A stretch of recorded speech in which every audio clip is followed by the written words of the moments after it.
Banque centrale.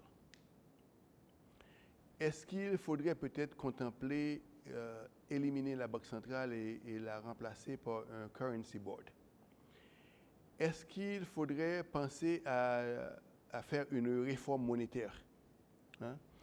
Est-ce qu'il faudrait penser à peut-être faire des réformes au niveau de la loi sur les corporations? Parce que la loi sur les corporations dont nous disposons en Haïti, sont désuètes. Hein? Donc, il y a toute une série de réflexions qui doivent se faire, mais au niveau national, mais qui seraient porteurs de bénéfices à nous tous. Hein? Donc, au lieu de réfléchir à ce qui pourrait peut-être être favorable peut-être au secteur bancaire ou au secteur des assurances, aux détenteurs d'actifs qui se dévaluent ou celui qui reçoit un virement de l'étranger et qui est content de le convertir en davantage de goods. Mais vraiment, peut-être que cette crise, hein, peut-être devrait nous porter peut-être à réfléchir davantage à la nation, je pense. Et c'est ce que je fais là maintenant. Je pense plutôt à vraiment comment que la nation pourrait s'en sortir. C'est la réflexion. Parce qu'il y a plusieurs initiatives que j'ai prises, que vous savez, c'est vraiment la notion de mettre en place le marché boursier en Haïti, qui consisterait, dans l'une des objectifs serait l'habilité des entreprises de lever les fonds, l'habilité des investisseurs de participer à l'actionnariat des entreprises, de faire des rentrées massives de capitaux dans le pays. Donc, c'est vraiment comment renforcer ce que nous avons pour sortir de la crise. Parce qu'individuellement, on ne peut pas sortir de la crise. Mais c'est comme nation, on peut. Vous pensez pratiquement que le marché mettrait en présence des épargnants, des investisseurs, pourrait impacter positivement le crédit.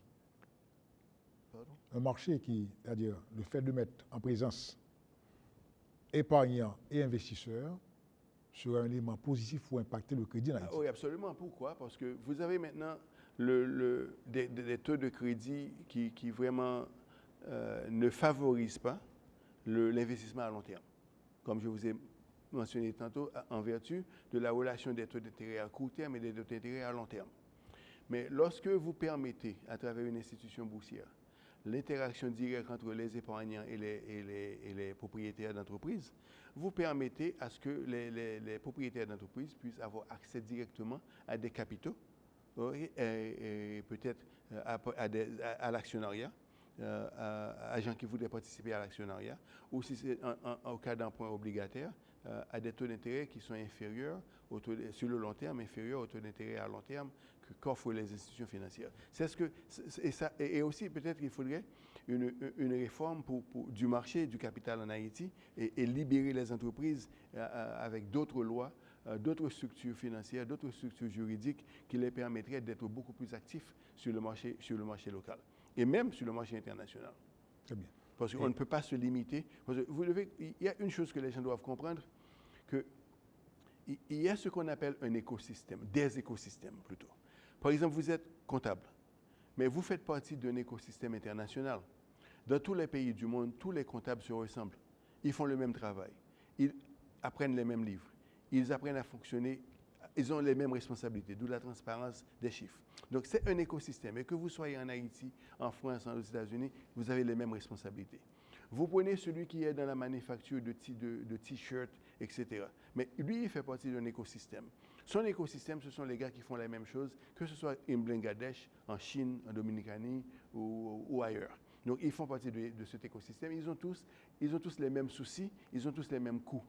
Vous prenez un syndicat, mais ce syndicat, qu'il soit en Haïti, qu'il soit en Angleterre, qu'il soit aux États-Unis, mais ce syndicat, il fait partie d'un écosystème.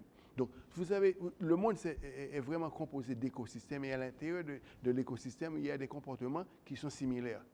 Donc, l'idée, c'est comment se rapprocher, comment comprendre et comment gérer pour qu'on puisse avoir une certaine harmonie entre tous ces écosystèmes. C'est vraiment ça, l'économie. Très bien. Ainsi prend fin, malheureusement, cette émission avec vos thèmes impact de la dépréciation de la goutte sur le crédit.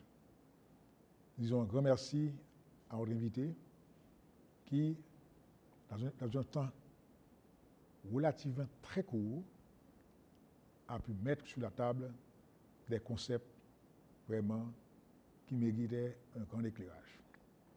Vous avez bien compris. Et encore une fois, comme l'a si bien dit en conclusion, eh bien, on doit pouvoir tirer leçon de l'expérience des autres. Nous vous disons encore une fois un grand merci. Et à notre invité, M. William Savary, nous disons aussi un grand merci. Pourquoi pas? À bientôt. À bientôt.